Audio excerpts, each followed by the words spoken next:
उलझे बालों वाली लड़की। शाम के 5 बज रहे थे। उसी वक्त मेरा मोबाइल बज उठा। सामने विक्रम था। हमेशा की तरह वो प्यार से बोला, जाने मन क्या कर रही हो?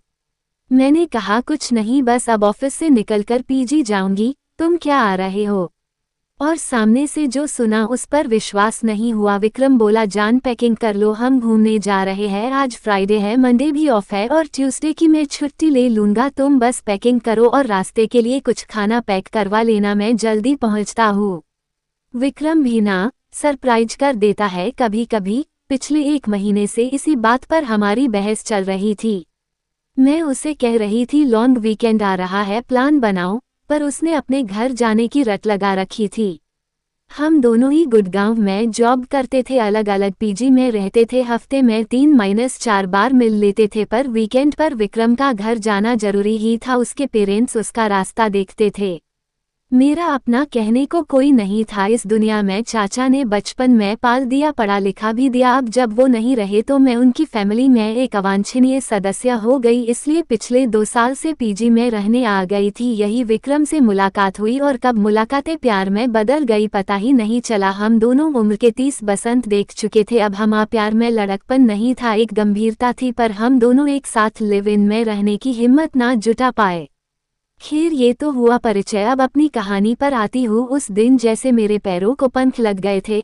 मैं बहुत खुश थी विक्रम के साथ इतने दिन बिताने की कल्पना से ही मैं सिहर उठी थी। मैं जल्दी से सब जरूरी चीजें पैक की, अपने वॉकिंग शूज कसे और रेडी थी। तभी फोन पर मिस्ड कॉल यानी विक्रम आ गया। मैंने जल्दी ही सामान गाड़ी में रखा और बैठते ही विक्रम को चूम लिया। वो भी बहुत खुश हो गया। उसने कहा, रुबिन भी रेडी, हम एंजॉय करेंगे। चला। मुझे प्यास लगी थी। फोन उठाकर देखा तो रात के 2 बज रहे थे। बारिश की रिमझिम और रात का सन्नाटा अलग ही दुनिया लग रही थी। मैंने विक्रम को देखा, वो किसी छोटे बच्चे की तरह सो रहा था। मैंने उठकर खिड़की खोली और बारिश की बूंदों को अपने चेहरे पर महसूस करने लगी। तभी साथ वाले रूम से किसी के रोने की आवाजें आने लगी। कोई आदमी जोर जोर से बोल रहा था और कोई लड़की रो रही थी। उनकी आवाजें स्पष्ट नहीं थी, जैसे दबी दबी सी थी। खिड़की बंद करने की आवाज से विक्रम भी उठ बैठा। कहने लगा, रुबिन तुम रात को खिड़की क्यों खोल रही हो? ये कॉटेज नदी के पास है, जंगली जानवर भी आ सकते हैं। मैंने तब दिन में मिलने वाली वो बिखरे बालों वाली लड़की का जिक्र किया। मेरा ख्याल था वो कोई विदेशी है। विक्रम बोला, उन्हें छोड़ो, कल तुम्हें एक वाटरफॉल पर ले जाऊंगा, अभी इधर आओ और मुझसे लिप्ट जाओ। सुबह बड़ा फ्रेश मूड था। हम जल्दी से नाश्ता करके वाटरफॉल की तरफ निकल पड़े। जाते जाते शिब्बू ने कहा, आप वाटरफॉल नीचे से ही देखिएगा, ऊपर चोटी पर मत जाएगा। उस चोटी से फिसलकर बहुत लोग जान गंवा चुके हैं। लगभग 3 किलोमीटर की ट्रैकिंग करके हम उस वाटरफॉल तक पहुंचे। वहां काफी चहल पहल थी, पर्यटकों के साथ साथ लोकल लोग भी थे। संडे जो था वाकई बहुत खूबसूरत जगह थी। हम भी वहां फोटो लेने लगे। वहां पर एक छोटा सा लड़का लगभग जला हुआ पतीला, मैगी और कुछ कोल्ड ड्रिंक की बोतलें लिए बैठा था। विक्रम ने उसे कहा, मैगी के साथ साथ चाय पिला सकते हो? उसने हाँ में सर हिलाया। कोई पिक्चर चल रही थी। तभी सारा के हाथ में ना जाने कहाँ से बंदूक आ गई थी। सारा फिर बोली, अलबत्त स्टॉप। पर वो आदमी आगे बढ़ता ही जा रहा था और फिर एक धमाका और ढेर सा धुआं, और तब पहली बार मेरे गले से चीख निकली। विक्रम और शिब्बू भागते हुए मेरे पास आए। मैं उस कमरे में जड़ खड़ी हुई थी और लगातार चीखे जा रही थी। वहां कुछ भी नहीं था। विक्रम मुझे उठाकर अपने कमरे में लाया, मुझे पानी पिलाया। मैं पसीने में भीगी हुई थी। वो बार बार मुझसे पूछ रहा था, क्या हुआ क्या हुआ, पर मैं कुछ बता नहीं पा रही थी। फिर कब मैं बेहोश हो गई पता नहीं लगा। जब मेरी आंख खुली सवेरा हो गया था। विक्रम परेशान सा मेरे सिरहाने बैठा हुआ था। रूम के दूसरे कोने में शिब्बू दीवार से सर लगाकर ऊँघ रहा था। मैंने उठने की कोशिश की तो विक्रम ने मेरी मदद की। ऐसा लग रहा था जैसे मैं सदियों से बीमार हूँ, बहुत कमजोरी लग रही थी।